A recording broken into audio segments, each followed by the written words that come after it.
Soal hidup, banyak manusia tertidur. Ya, tertidur.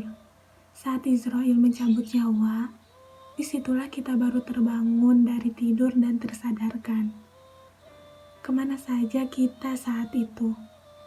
Betapa sering kita meninggalkan sholat. Betapa lalainya kita yang tak pernah berzakat. Betapa gilanya kita dengan hormat. Betapa hausnya kita terhadap kehidupan dunia. Lalu sampailah pada penyesalan. Tak ada satupun yang menemani kita di dalam kubur.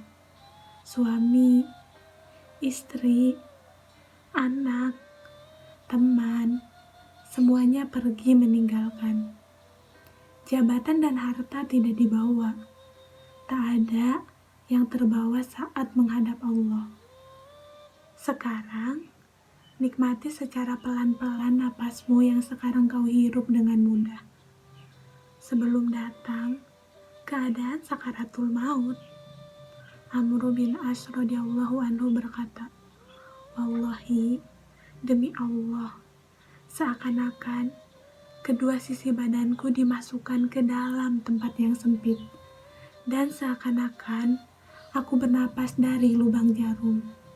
Belum selesai itu, dan seakan-akan batang pohon berduri dipukulkan dari telapak kakiku sampai kepalaku. Itulah sakaratul maut. Wahai saudariku, silahkan sekarang kau hirup napasmu dalam-dalam sebelum sakaratul maut datang.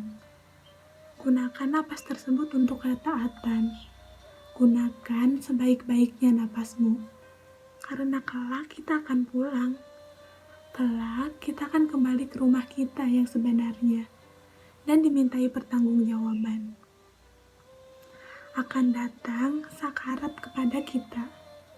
Mati itu tidak mengenal umur, remaja, tua, muda, anak-anak, dan tidak mengenal tempat dimanapun kamu berada. Allah akan mematikan kita semua sesuai kebiasaan kita.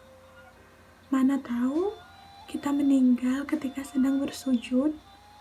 Mana tahu kita meninggal dalam keadaan sedang membaca Al-Quran. Atau mungkin sebaliknya, kita meninggal dalam keadaan sedang bermaksiat kepada Allah.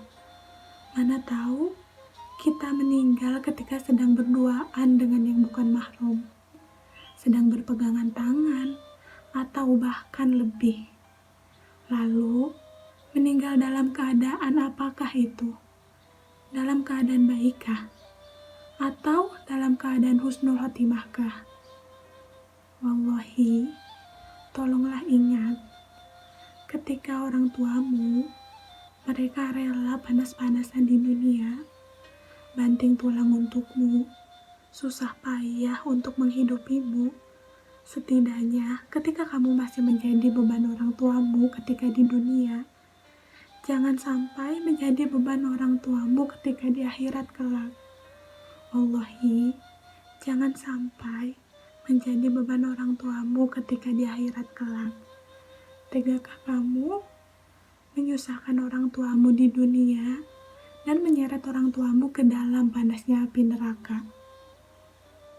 Wallahi, tidak apa-apa kita hidup tidak seperti remaja lain pada umumnya, yang menikmati masa mudanya dengan pacaran, mengumbar aurat, hura sana, hura sini dengan yang bukan mahram.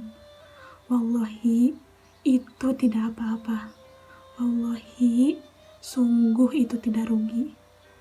Jadilah kita anak-anak yang soleh dan solehah.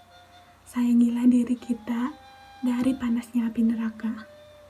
Jika kamu tidak sayang dengan dirimu sendiri, lakukanlah demi orang tuamu, demi orang-orang yang rela panas-panasan di dunia untukmu.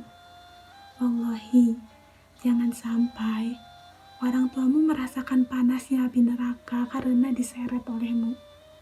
Kita, remaja yang hidup di akhir zaman, jadilah remaja yang soleh dan solehah, yang dapat menolong orang tuamu kelak di akhirat.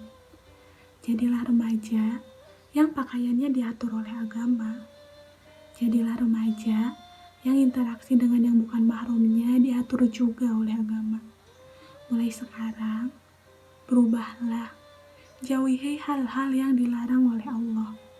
Semoga kita semua meninggal dalam keadaan baik, dalam keadaan husnul khatimah.